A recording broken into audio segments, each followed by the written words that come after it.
Good afternoon, everyone, and thank you for joining us this afternoon for the AT3 webinar, Social Isolation, Assistive Technology, and a Partnership in Action series.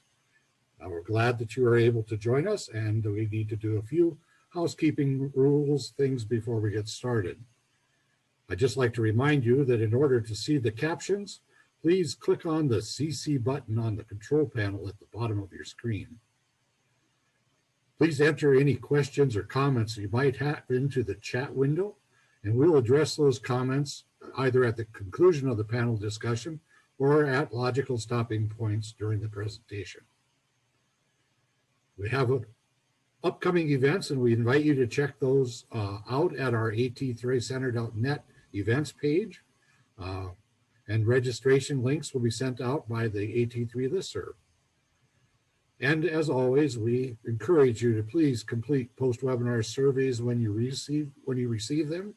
It's especially important to us to know what topics are relevant to you and what kind of information you would like the AT3 Center to address. At this time, I'd like to introduce our presenters for today. Ryan Roush, MOT, OTRL, and ATP, with the Wyoming Assistive Technology Resources, and Kara Beach, who has a Bachelor's of Science in Human Resources and is a Senior Project Coordinator for the Wyoming Center on Aging.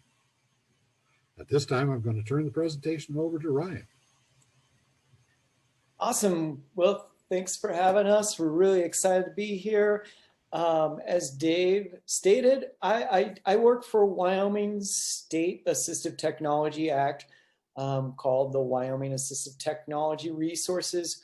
We are located in the University of Wyoming, and under that, we are housed under what is a University Center for Excellence in Development of Disabilities, the Wyoming Institute for Disabilities. And so we are really excited to be here. Today, I'll just briefly go over, yes, I am an occupational therapist as well as a RESNA certified assistive technology professional. And so really excited to be here. And I'll let Kara introduce herself. Hi, my name is Kara Beach. My background really is in healthcare and then also human resources and marketing. And I am a project coordinator with University of Wyoming Center on Aging. So we have several evidence-based programs that we run through the Center on Aging and get to help our entire state. And I'm excited to get to present to you today on this new program that we've developed. Yes, and so the program that we've been working on is called the Tech2Connect. And we are, looking at that at technology to decrease social isolation for older adults. And Kara is going to talk a little bit more, just kind of as far as Dave, you can turn it to the next slide, please. Thank you. Kara is going to talk really around the program and the pragmatics of how our program was set up. And then I will be talking more about how we are training older adults on technology, as well as how we approached this complex issue of providing funds to just purchase technology at will. So we'll go more in depth in that, and so I'll let Kara take it away. So you gotta go to the next slide, Dave. Great. So we determined after we received funding that we were going to call our project Tech2Connect. And this really has been an entire collaboration from beginning to end. And so a collaboration with us at the Wyoming Center on Aging, the Wyoming Department of Health, the Aging Division, and then also with WATER, the Wyoming Assistive Technology Resources. So our goal has been to decrease, of course, social isolation through technology, and then increase access to virtual services. So this has all been through CARES Act funding that we've received, and WATER is playing a huge role in the end and the technology piece of that. And so we're so thankful for them for that. Next slide, please. So this is kind of what our application process looked like. It really was a letter that we sent out to all of our community partners. And if you want to go to the next slide, what this actually included was just a download of information. It really said, you know, we've been provided at the Center on Aging funding to provide technology to community partners, and we're interested in what you see as a need in your community. So we sent this out to all of the senior centers in Wyoming. We currently have regular monthly meetings with those individuals, and so it was also communicated with them there. It was sent out to the aging division, sent it to all of their partners through the Wyoming Hospital Association, the Wyoming Primary Care Association, and then Wyoming Medical Society. We did a press release. It was posted on our website and also on our social media about the availability of funding. And then we also have a newsletter that comes out about every 2 weeks, and information was provided in there as well. So we made this process really easy. Our application requirements included basic information like who's your organization, and then describe what your need for technology is, and what do you believe the number of individuals that will be served, and then talk about your budget, and then complete a brief online training about some devices. And so when it comes to all of that, what we chose to do is we have Qualtrics as it can be used for surveys, but it can be used for many other things. If you have Google Docs, you could have done it this way as well, but we really made this process easy. So it was online on our website. They could click on the link and they could complete this application process. And we really determined that I don't know what's best for residents in Jackson Hole or Powell or Cheyenne. Those individuals know. The needs are different throughout our entire state. And because of that, we really gave them the ability to say, this is what my need is, or this is what I see happening in our community. And I believe that this is the best way that I could use this potential funding to help decrease social isolation and help our citizens. So we really left it up to the individuals in their own communities to say, what could we use this money for? We did keep our, the basic request was at the beginning, we said $5,000 is what we believed we would provide to organizations. At the end, we did change that a little bit based on need and based on also the requests and things that we received. So Dave, if you want to go to the next slide.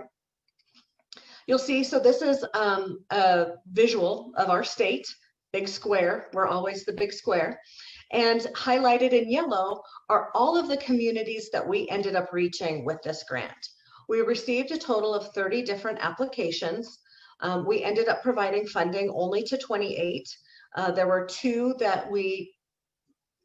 one that we initially chose not to fund because there's somebody that we already work with and know that they have CARES Act funding that they weren't 100% sure how they were going to spend all of their funds that they currently were allotted.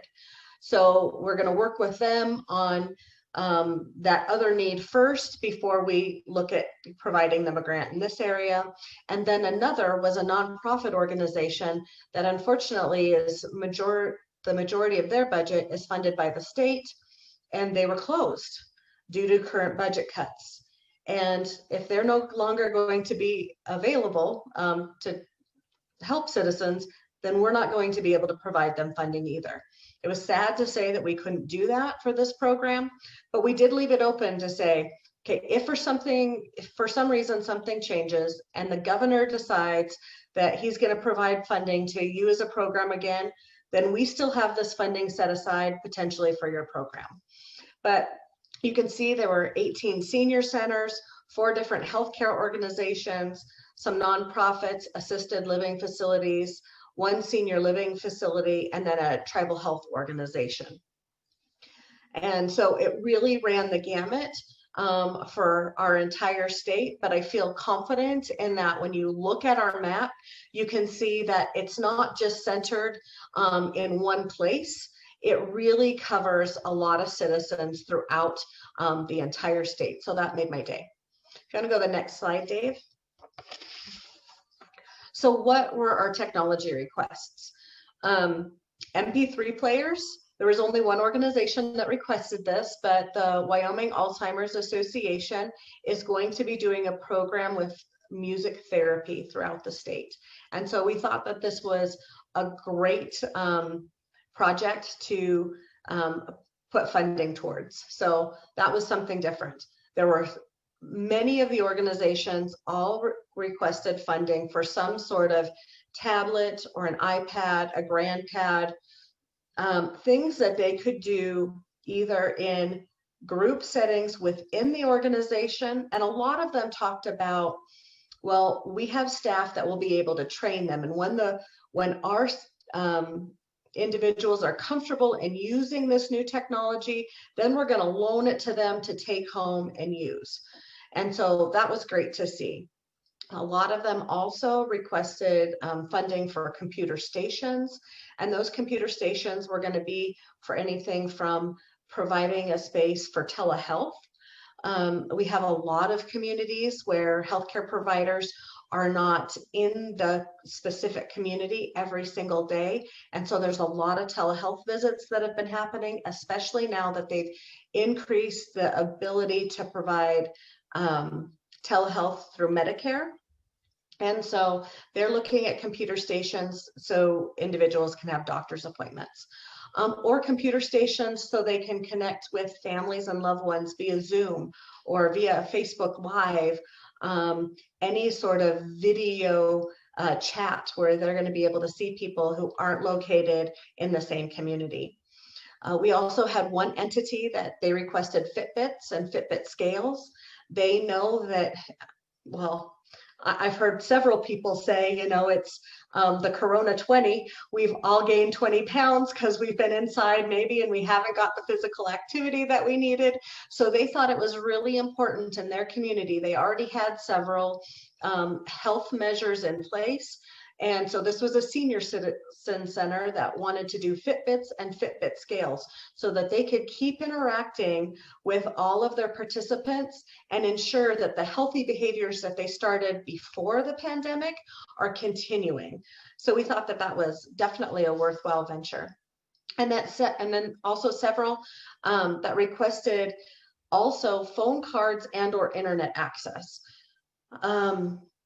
We have great access in certain places in Wyoming, but there are also areas where access is short. Or what we realized is that there are several individuals who they can maybe have basic access with a phone, but they don't have increased access to have a data package on their phone. So they're not able to do things like a telehealth visit or anything else. So this will allow them to have the internet access that they need to be able to either connect with a healthcare provider or with family or do programs over the internet, either with their phone or a tablet or another device. And so those were the kind of technology requests that we received during this grant process. If you want to go to the next slide, Dave. And then we did have some challenges too. So one of the very first challenges that we saw was that when all of this started after the grant process and we started approving grant requests and individuals went to go purchase items, it was also the same time when all of this online schooling was happening. And guess what? Everybody who has a child is now purchasing other devices for their home, and access to technology was limited. And so we had to think about different ways to be able to do this. One of the things that changed is that instead of, you know, all iPads, they changed to tablets. Or, you know, they called and said, can I wait and see if this stuff is going to become available? There were several that also called and said, I can get this on my Costco card. And because I'm a member, It's cheaper, so can I do this? Yes. So we had to think about different ways for them to be able to access the technology and purchase things, because the regular avenues, they were not available. And then we had some who had excess funds. You know, we approved them for a grant for $5,000, and now, you know, the longer technology sometimes has been out, the cheaper things do get. So instead of only being able to purchase 5 tablets, they were able to purchase 6 or 7. And so we received a lot of calls of, is it okay? It's still within my dollar amount, but I could purchase 7 now. And our answer was yes. That means you get to provide access to even more individuals. So go ahead, you know, purchase those items. And some of their items changed from their budget because they had a little bit longer of an opportunity to research exactly what they wanted to purchase. And after doing a little bit more research, they realized, you know, I thought an iPad was a great thing, but all of my staff use Android devices, and the technology change from Android to Apple might be too difficult. So we're going to get something that we know staff can train on more easily. So there's also a price difference. So that's where some of those things came into play. And then I already mentioned we had a program closure, so funding wasn't available there. And then other funding, there were a couple of individuals that chose that we did not provide funding to because they received funding in another area. But I even had one organization, because I called all of the senior centers after we received all the applications. There were some people that didn't put in requests, and I called them and said, we have this great opportunity. Are you sure you don't want to apply? They said, well, this seems too difficult for me and we're just not going to do it. And that's their prerogative. That's okay. They didn't feel that there was a need for additional technology in their community. But that was interesting, because I would have assumed take advantage of this right now. It's a great way to do it, but there were some communities that chose not to. So let me go to the next slide. Kara, we've got some questions in the Q&A, and Okay. This might be a great opportunity to before going on to the news article. But Victoria writes in, will the phone or internet access be ongoing or just for completion of the program? Well, so our grant period does end September of 2021. So while we did have some individuals request longer than that, in looking at our grant process and how things are funded and with the university, we are only providing funding during the grant period. And all of the organizations totally understood that. They were thankful for what they received at the time. And that hasn't been an issue. That now gives them a window of opportunity to say, how am I going to come up with funding to pay for this after September of 2021? So now they have an opportunity to look at how that's going to be done. So I think that, you know, that's a great question, but nope, we did have a cutoff there. Julia writes in, did senior centers in Wyoming close for programming during COVID? And did that impact the distribution of the technology? We had a lot that have closed, yes. They are still providing, a lot of them provide meals to seniors in the senior center and or like a Meals on Wheels program. And so they're still doing that and providing those meals as like a walk-up service. And so that is happening. And so there are some organizations that while they've received this technology, they're already using it. And some of them are not at this time. They are still in the process of getting their entire program up and going now that they've received the technology. They're in the process of training staff. And then we're hoping that they'll be opening after the first of the year. And that's when they'll be disseminating some of that. It kind of runs the gamut throughout the entire state. So it really just depends. Great. Rosita writes in, can centers request different kind of tablets? Also, do you have a reference list of tablets that you will fund, or you can evaluate it case by case per center's request? Yeah, we did let me see. Let me state that again. It's not our decision. We really told the organization that they could make the best decision for them.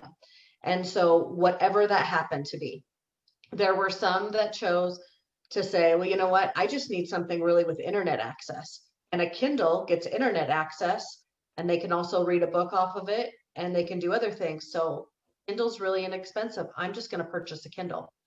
That's what's best for their organization. We had others that said they wanted to do iPads with other functionality and different things. That's okay too. We did not make them do any certain thing. We did provide them with some ideas. There's something called a Grand Pad, which I had no idea existed until this program came out, but it's really cool in the fact that the apps that you can put on it are kind of limited, and the screen size is a good size, and then also how the icons show up are much bigger, because some of that stuff is really tiny and hard to read. So they have all of the functionality already built in, that's easier to do. So we let them determine what was best for them. We just gave them some ideas and places to research.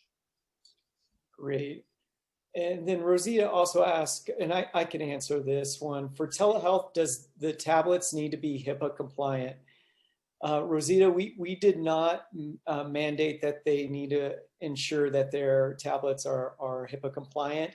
And from a lot of standpoint on the telehealth and so forth in Wyoming, we have opened it up to allow for other applications such as FaceTime and some of those other platforms, video conferencing platforms. And so also we do have Zoom and have been utilizing Zoom in the telehealth world. And that is for our practitioners.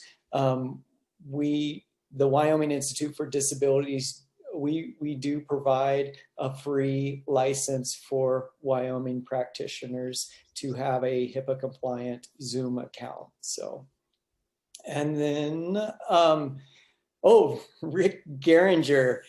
Hi, Rick out in Torrington, Wyoming. He asked, Kara, are you still taking applications? Okay, well, technically, Rick, the answer is no. But what I will tell you is that I do still have some funding left, because we've had some organizations that have purchased everything and haven't used all of their money. So what I would say is, at the end of this presentation, my email address will be there. You need to email me. And we will be looking at potential funding options coming up after the first of the year, if there are funds still available, because I want to ensure that we get all of this money out to the citizens of Wyoming. And so that could potentially be a possibility, but at the moment, the application process is closed. All right. Victoria, she asked the question around training. Victoria, I'll be covering that here in a little bit. And so I hope to answer that question.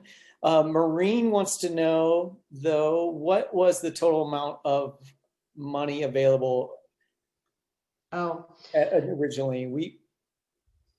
It was $5,000 per participant is that we were open to. So yep, $5,000. So great questions. And okay, and I think that I'm trying to go back and forth between the chat room. Is it the responsibility of the participant to repair any damage to the equipment? Yes. So we really were providing the funding and some ideas of what they could use the technology for. So on our end, it was kind of more of a question of, what are you currently doing? What programs are you doing? Could you do this if you had access to technology, and how could we help you with that? So once they purchase the items, though, those devices are theirs, and they are responsible for ensuring that they're taken care of. Some of them have included in their grant request and those purchase insurance for their devices, and or like a protection plan. So those were things that we did fund so that if something were to happen, they could get that fixed. Okay, I think Dave, if you want to go to the last slide, and then I'm going to give it up to Ryan.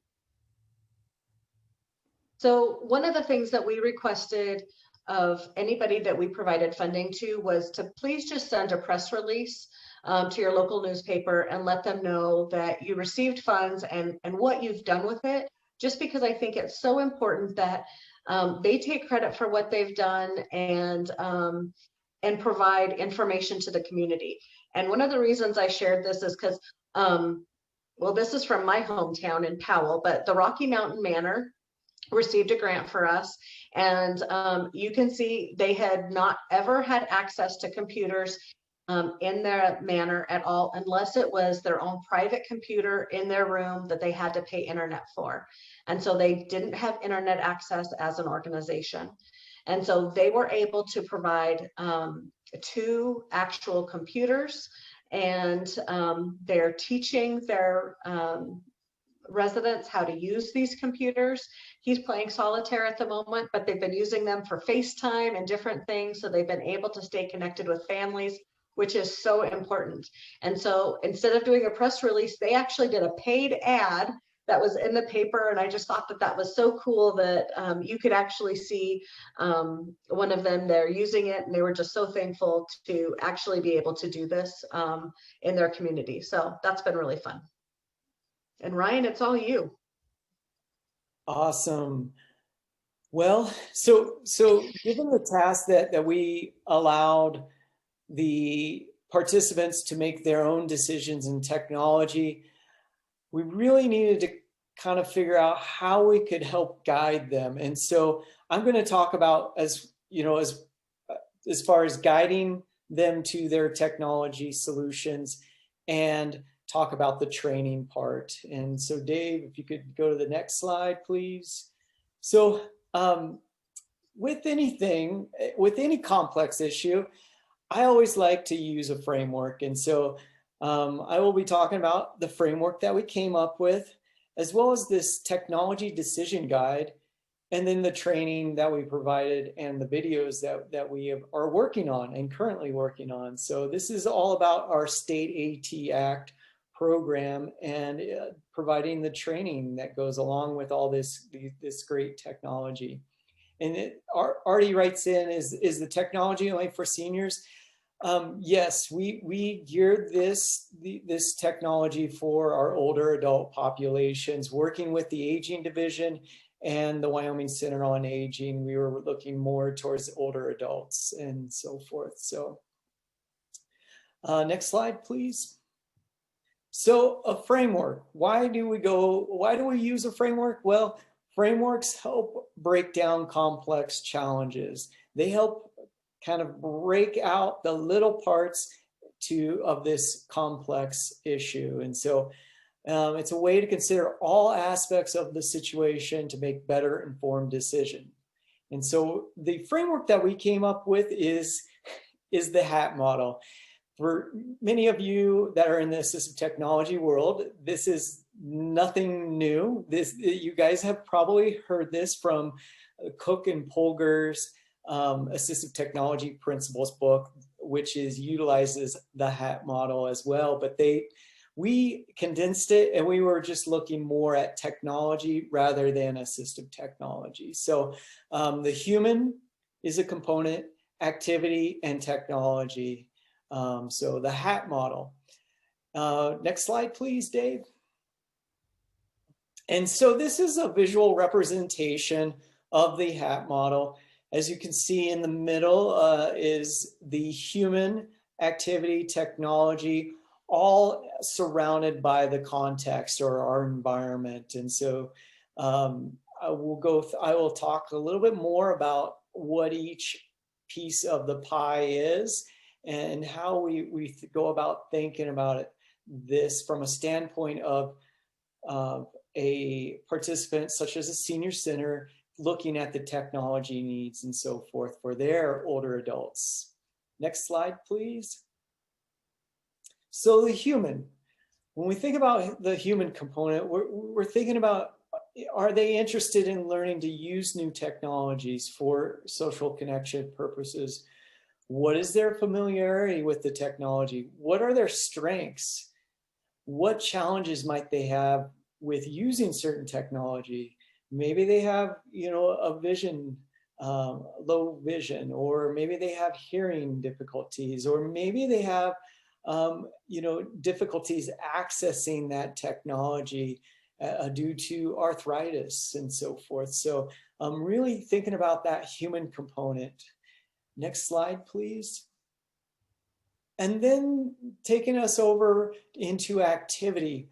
What do they need and want to do with their technology? Is it to connect with their friends and family via Facebook? Or is it maybe is that their whole family utilizes, Twitter? Or maybe it's just the email. So really taking a look at what kind of things that they're going to be doing.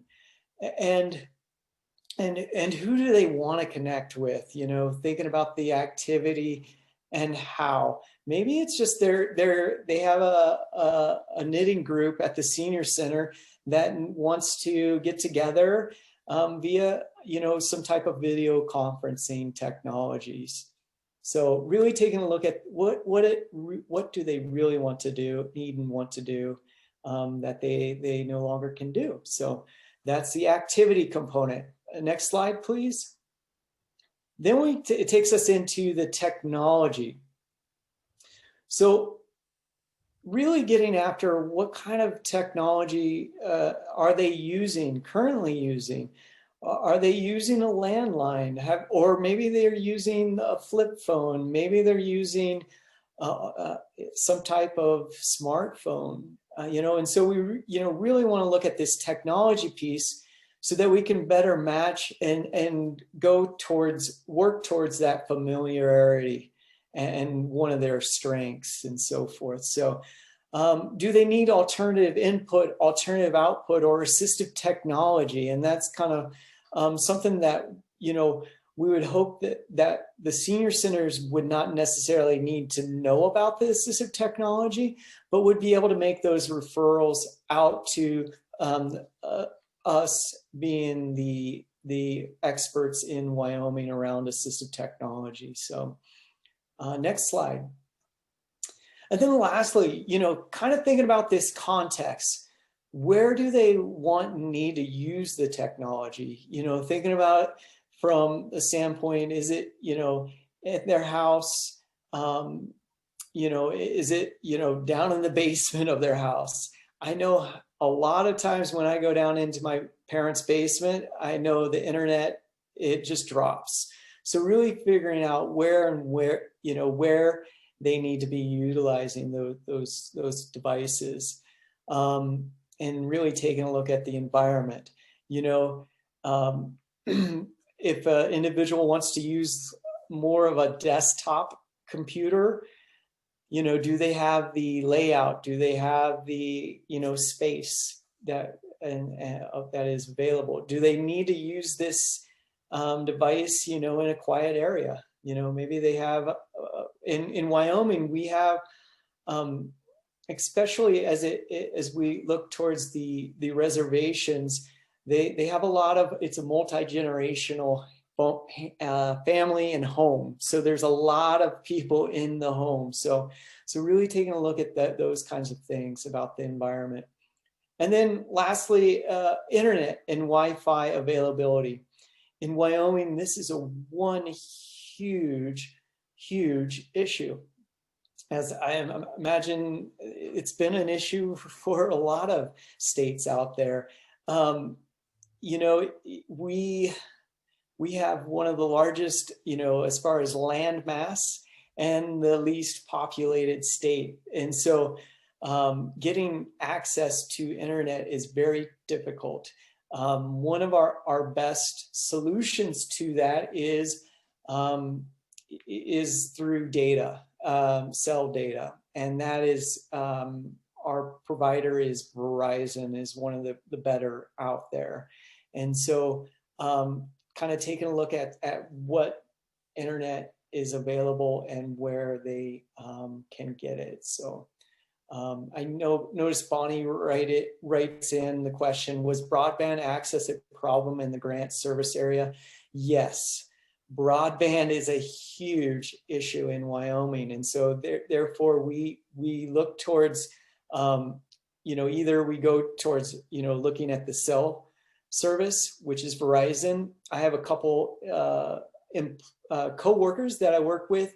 They live in rural areas outside of Laramie, and they are unable to get broadband. And so they do dial-up, or they utilize their cell service.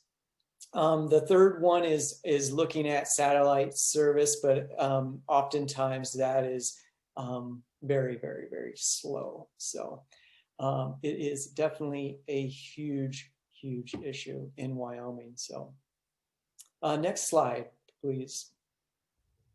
And so this whole HAT model, the human activity technology surrounded by the context, really helped us develop this technology decision guide. This is a questionnaire that guides older adults and organizations to appropriate technology solutions.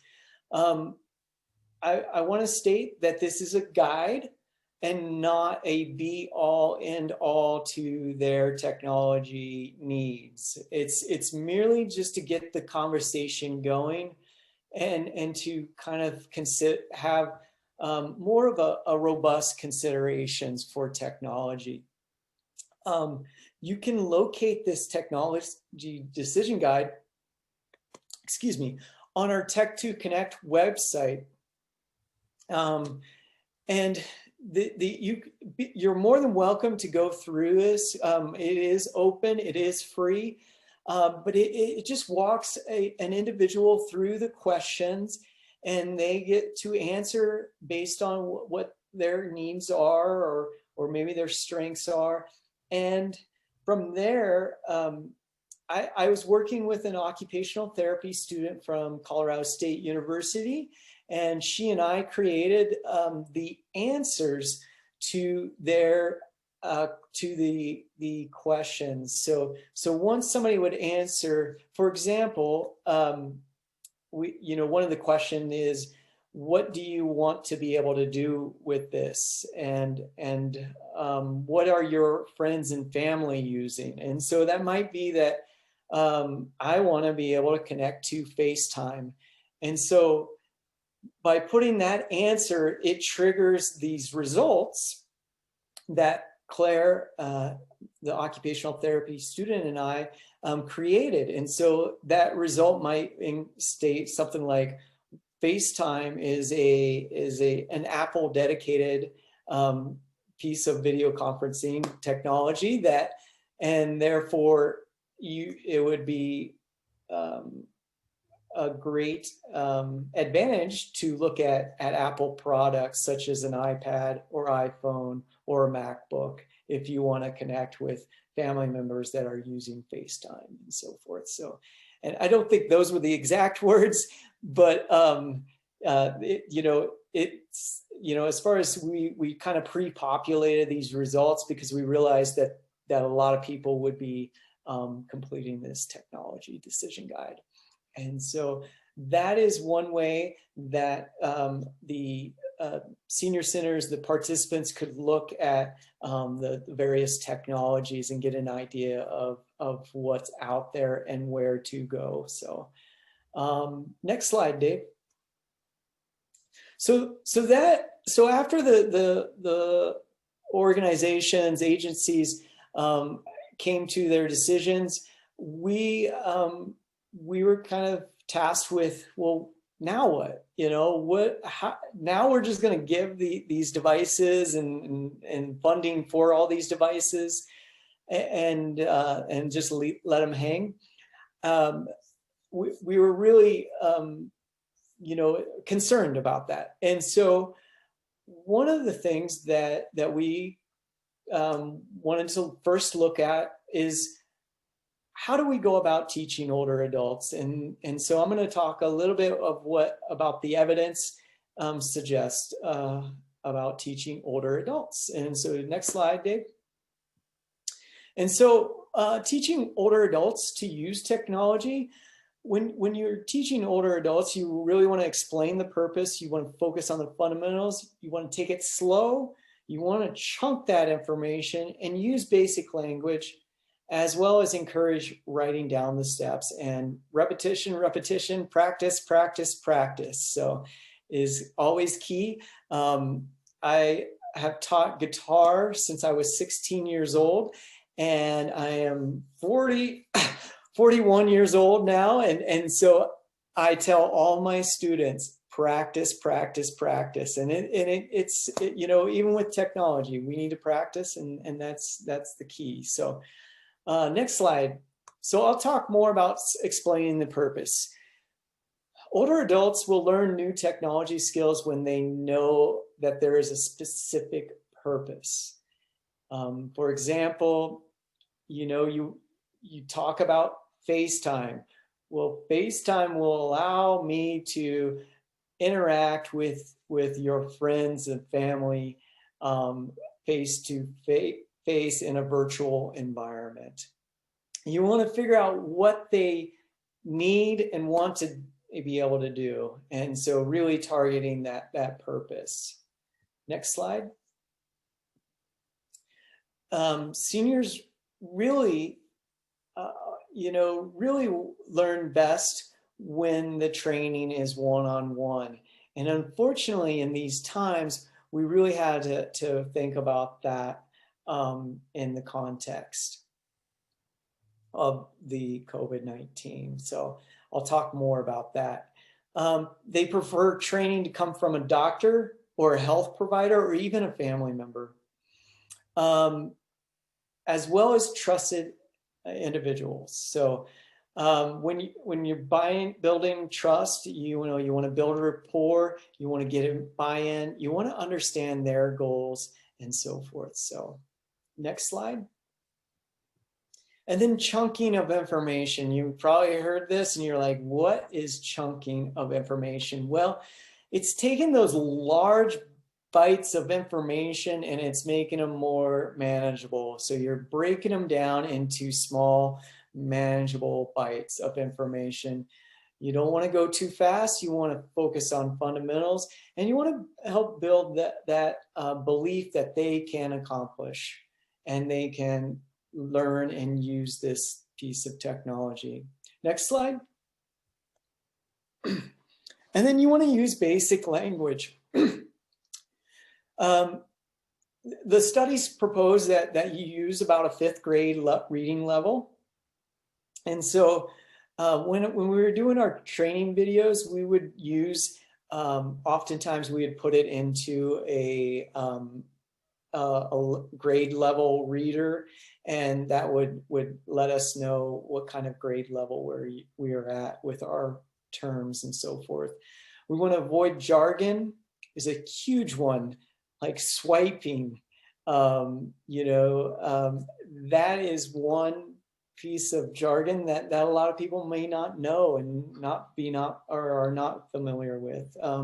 You really want to define those technical terms and be descriptive and give specific directions for your actions and gestures and so forth. And so this was really crucial when we were starting to develop our trainings.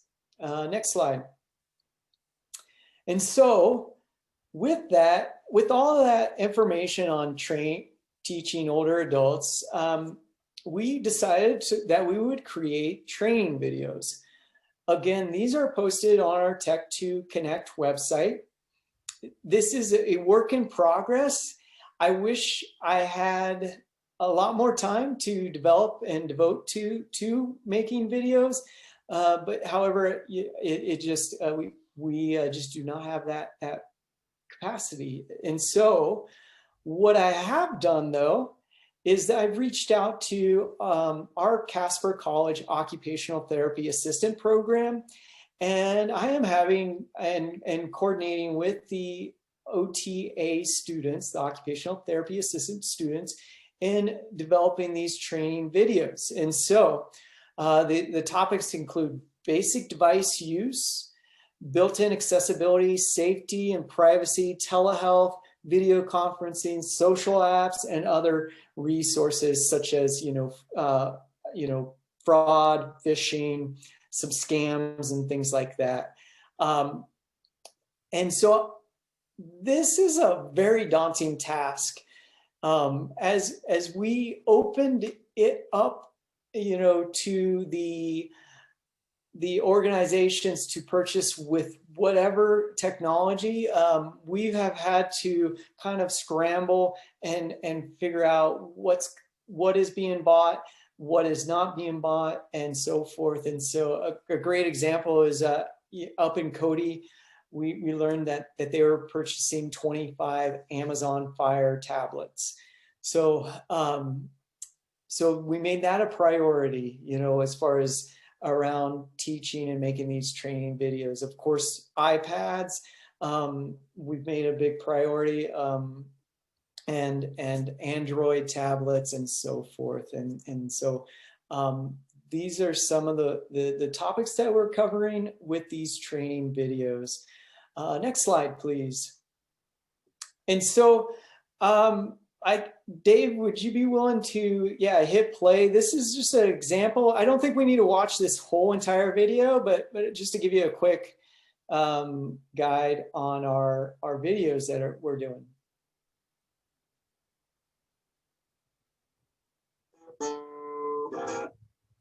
Hello, thanks for watching this Tech2Connect video tutorial. The topic of this tutorial is powering your iPad on and off. Let's start with powering off. If your iPad is currently on, you can power it off completely by going into your settings menu. The settings icon looks like this.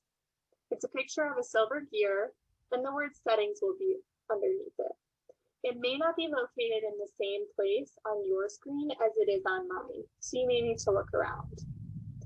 Tap the settings icon, and then on the left-hand side of the screen, tap General. In the General Settings menu, you'll scroll all the way down until you see this option to shut down. Tap on that. A new screen will then appear.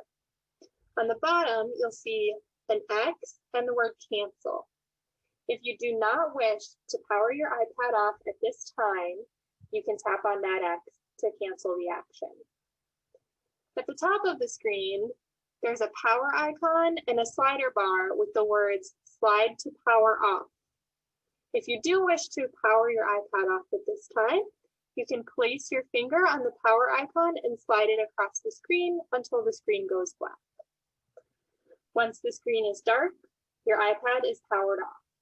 All right, Dave, you can stop right there. So you guys may be asking, well, isn't YouTube, have these videos? And yes, the answer is yes, YouTube is a great resource, but we wanted to make a one-stop place that individuals could rely on. And that was the thing with YouTube that we were finding, is that some videos were great, some videos were not. Some videos didn't take those necessary steps that to slow down the process, as well as, talk clearly, concisely, and so forth. So we wanted to kind of have a really one-stop place that we could direct and get the older adults going to. And so you may ask, well, don't they need to learn how to get to the website? And so, yes, we are in addition to our training videos, we are working as the Casper College Occupational Therapy Assistant Program students are working on around doing videos. They are also providing trainings over the phone, as well as online, virtually, and now I don't know if they are doing in-person open labs, what we call open labs at the Casper College. So at this moment, but they were a little bit earlier in the year. And so I see that Bonnie writes in, do you provide these tutorials as a DVD, or how does the senior access the tutorial? Yeah, so we have these all listed on our website, and so our hope is that the organization or the senior center is also providing some training on how to get to our website. We do have a quick start guide on how to open your Amazon Fire, walk through the steps, and then get to our website to view these videos as well. And so those are some of the options that we're using to get to these videos and watch this. How do you deal with different models of devices and when software update changes the device? That's a great question, Jeff.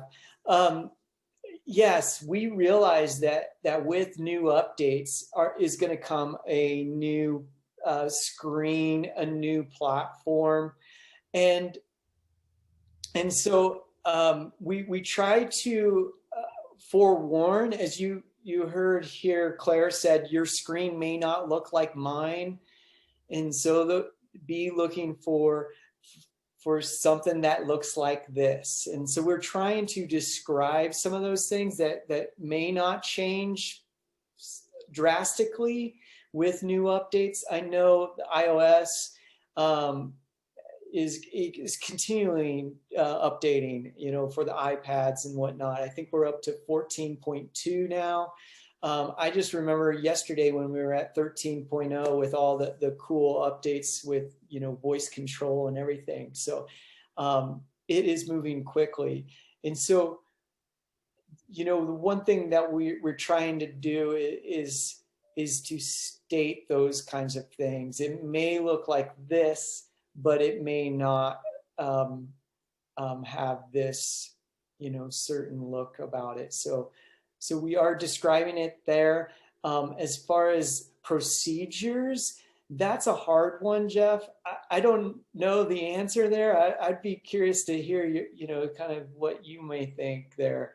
But yeah, certainly, procedures are going to change from time to time with updates, and so steps are not going to look the same across the across platforms, so as they move forward. So great question. Yeah, the image of the screen looks so small. The text under each icon isn't visible. Does this make it harder for older adults? And yes, Susan, I wish the one thing that we're working on is we do not have a professional camera system or a light box or some of those things we're looking into. We'd love to get those, and that's what we're moving forward to try to get more of a professional looking studio system.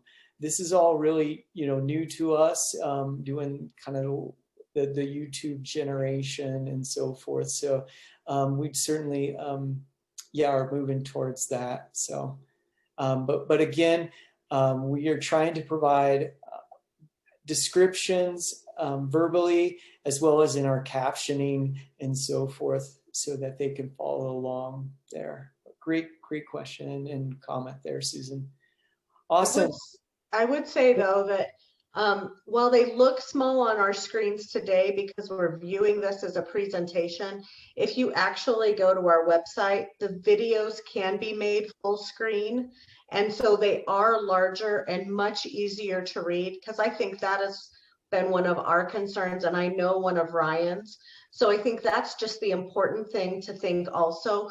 We wouldn't want our seniors to try and do their tutorial on their phone, because yes, that's going to be so small, but most of our senior centers are providing the training in their center first. And they're using the big screen like I showed in the thank you that was in the paper from the Rocky Mountain Manor. That was a very large computer screen. So they're doing this on a device that is easier for the older adults to see. So just things to think about and take into consideration when they're doing that. Great. Next slide, Dave. On Next slide. device, you'll hold down the sleep wake button, which is going to be located on the top right-hand corner of the device. All right, next slide. Bear with me, Ryan. Sorry. Okay, that's all right.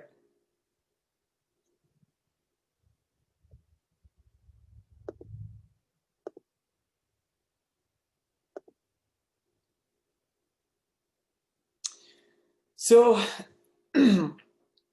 our second, kind of tier of training that we're providing and utilizing again is the Casper College Occupational Therapy Assistant students. And please be forewarned, this picture is pre-pandemic. This is not what's going on in the lab or the Casper College Occupational Therapy Assistant program today.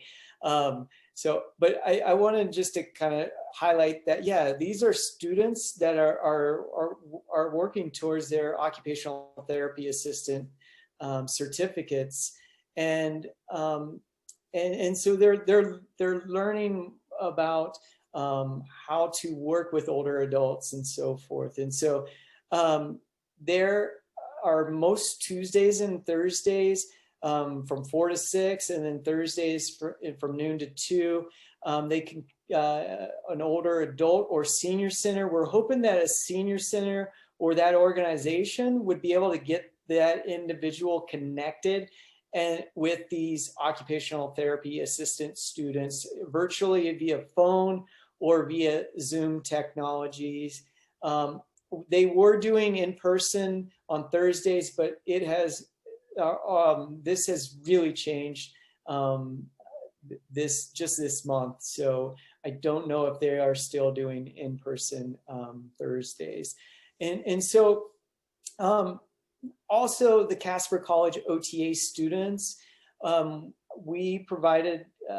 provided me with all the contacts and list names. And so we've had the OTA students reach out to all of our participants, and each student has 2 sites that they are kind of being the liaison and trying to help them, with their technology needs and answer any questions and troubleshoot any issues that they're having. And so I see that Caitlin writes in, where are the devices primarily being used? This is dependent on the participant.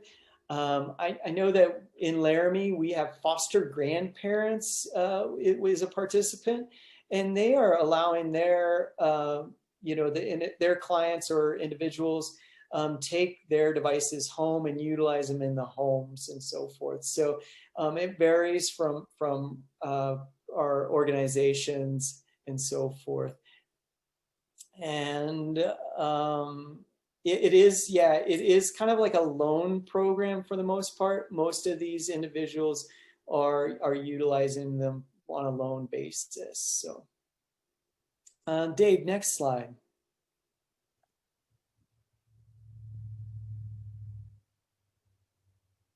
And then, here's my contact. If you guys have any questions, want to contact me further, rausch@uwyo.edu. And Kara's, next slide, please, Dave. And Kara's as well. And then, I guess we'll open it up to questions. I see Penelope could a link to Tech2Connect be pre-installed by purchasers with an icon or initial or a home screen? That's a great idea. We considered that. I think the thing that we were finding, really difficult would be it was trying, one is to get this, kind of everybody to have this thing and put it on their iPad, Android device, Amazon, fire, etc. So we would have to write a lot of apps and so forth. And I think that would have been a really cool thing to do. We just, in our given time frame, with the CARES Act funding being so quick, and we needed acted really pretty quickly here. We don't have the means to do something like that. We attempted to try to do a QR code where we would send everybody that got a device, or for those that were for those participants, they could just take a picture and those things. But that was kind of getting, again, walking through those steps and so forth, that we'd like to pursue that. It just hasn't come to fruition and so forth. Aaron asked, are you working on workbook, instruction, hard copy, how to sets? We are, to be honest, no. That would be a great tool. We have been really working more on I guess what we call quick start guides. This is something that I used to use when I worked at the Colorado State University in the Assistive Technology Resource Center. We would create these quick start guides that can get people up and running pretty quickly on devices and so forth. And so, awesome.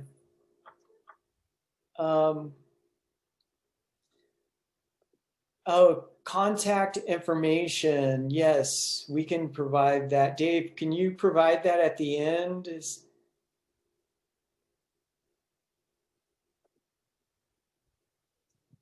that your contact information, Ryan? I just said I missed the contacts for any additional questions. Can you please give out the information again? Sure. Yeah. And then Susan asks if this training can be used by other states and cities. This is all public information. It's all on our website. Absolutely. Please use our information. If you learn something and you think we could do it better, you better email Ryan or I so that we can change our stuff and get things updated. So yes, please use our information, share it. And I'd like to let everybody know that this presentation is being recorded and will be posted on the AT3 Center YouTube channel as well. And that information will be posted on our website. So there's multiple ways to re-access this particular webinar. Awesome. And it looks like in the chat, there's one other question from Chris. It says, did we offer a pre or post assessment in order to measure the success of the program? No. I guess we did an initial assessment based on the CARES Act funding that was required. And we have done a follow-up that was recently required the end of October. What we have realized, not necessarily specific to how individuals are using this technology, but just for the state in general, is that we could do a lot better job of communicating with different groups throughout the state about how things are being utilized. Because our state is so large, there are a lot of different things that are done by different entities all throughout the state, and we all have a piece to play, but sometimes we're not great at connecting all that information. So that's made us really aware of that, and one of the things that we're working on going forward to say, how can we do things a little bit differently? But I think we've personally received updates from organizations saying, thank you so much. This is how we've used this technology, or look what my residents can do now. We're so excited about that. So it's been the little things that we've gotten to see that it's been successful.